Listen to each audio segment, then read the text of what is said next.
Judge ಬಂದಿದ್ರು ಅವ್ರಿಗೆ ನಿನ್ನ ರಾತ್ರಿಯಿಂದ ಊಟ ನೀರ ಕೊಡದೇ ಇರೋದು ಮಾನಸಿಕವಾಗಿ ತ್ರಾಸ ಕೊಟ್ಟಿದೆ. ಹಿಂಗಾಗಿ ಅವ್ರ ನೋಡಿ ಕೂಡಲೇ ಅನಿಸ್ತಾ ಇದೆ. ಹಿಂಗಾಗಿ ಈ ಸರ್ಕಾರ ಕೊಲೆಗಡಕ ಸರ್ಕಾರ ಅನ್ನೋದನ್ನ ಮತ್ತೆ ಪ್ರೂವ್ ಮಾಡಿದ್ದದ. ಒಬ್ಬ ಶಾಸಕನ್ನ ದರೋಡೆ ಮಾಡಿದಂಗ ರೇಪ್ ಮಾಡಿದಾರ್ಗತ್ತೆ ಅಥವಾ ಏನೋ ಒಂದ್ ದೊಡ್ಡ ಗುಣ ಮಾಡಿದಾರ್ಗತ್ತೆ ಅರ್ಧ ಗಂಟೆಗೆ ಅವ್ರ ಇಲ್ಲಿಗೆ ವಾದ ಮುಡಿಸೋದು ಒಂದ್ ಸ್ವಲ್ಪ ಹೊರಗಿಂದಕ್ಕೆ ಇದ್ದ ಅರ್ಧ ಗಂಟೆ ಒಳಗ ಒಂದೊಂದ್ ಸ್ಟೇಷನ್ದಿಂದ ಒಂದೊಂದ್ ಸ್ಟೇಷನ್ಗೆ ಹೋಗೋದು 10-15 ಸ್ಟೇಷನ್ಗೆ ಹೋಗೋದು ಅಂತಂದ್ರೆ ಏನಿದೆ ಪದ್ಧತಿ ಅದ ಕಾಯ್ದೆ ಅದ ಏನಾದ್ರೆ 3 ಜಿಲ್ಲೆ ಏನ್ ಕಾರಣ ಅಂತ ಇದು ಕಾಂಗ್ರೆಸ್ ಸರ್ಕಾರ ದಿವಾಳಿಪ್ಪ ನಾವು ಮಾಡೋರು ಆ ಮಟ್ಟಕ್ಕೆ ಬಂದ್ಬಿಟ್ಟಿದ್ದಾರೆ.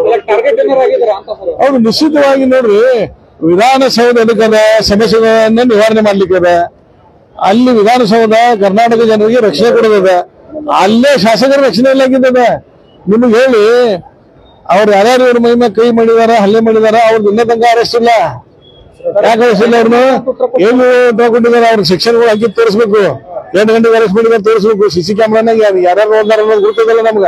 ನಮ್ಮ ಕಡೆಯಿಂದ ಬುಟ್ಟಿಂಗ್ ಅದಾವ ತಗೊಂಡು ನಾವು ಮತ್ತೆ ಎಲ್ಲಿಗೆ ಪೆಟ್ಟಾಗಿದ್ದು ತಲೆ ಮಿಸ್ ಆಗ್ತೈತೆ ಅಂತ ಹೇಳಿದ್ರು ಸ್ಕ್ಯಾನಿಂಗ್ ಮಾಡಿಲ್ಲ. ರಕ್ತ ಬರದಿದ್ರು ಸ್ಕ್ಯಾನಿಂಗ್ ಮಾಡಿಲ್ಲ. ಯಾಕಂದ್ರೆ ಸತ್ತು ಹೋಗ್ಬೇಕು. ಒಬ್ರು ಯಾರನ್ನೋ ಒಬ್ರು ಅರೆಸ್ಟ್ ಮಾಡಿದ್ರೆ ಮೊದಲು ಹೋಗಿ ಹಾಸ್ಪಿಟಲ್ ಹೋಗಿ ಚೆಕ್ ಮಾಡಿ ಆಮೇಲೆ ಇದನ್ನ ಮಾಡ್ತಾರೆ. ಇವ್ರು 12-16 ತಾಸು ಆದ್ರೂ ನೀವು ಹಾಸ್ಪಿಟಲ್ ಹೋಗಿದಿಲ್ಲ ಅಂತಂದ್ರೆ ಇದ್ರ ಅರ್ಥೇನು? ಅವ್ರು ಸಹಿಬೇಕು. ತಲೆಗೆ ತಲೆ ನುಸಾತೈತಿ, ತಲೆಯಿಂದ ರಕ್ತ ಬರತೈತಿ, ಆದ್ರೂ ನೀವು ಅವ್ರನ್ನ ಇದು ಮಾಡೋದಿಲ್ಲ, ನೀರು ಕೊಡೋದಿಲ್ಲ, ಊಟ ಕೊಡೋದಿಲ್ಲ.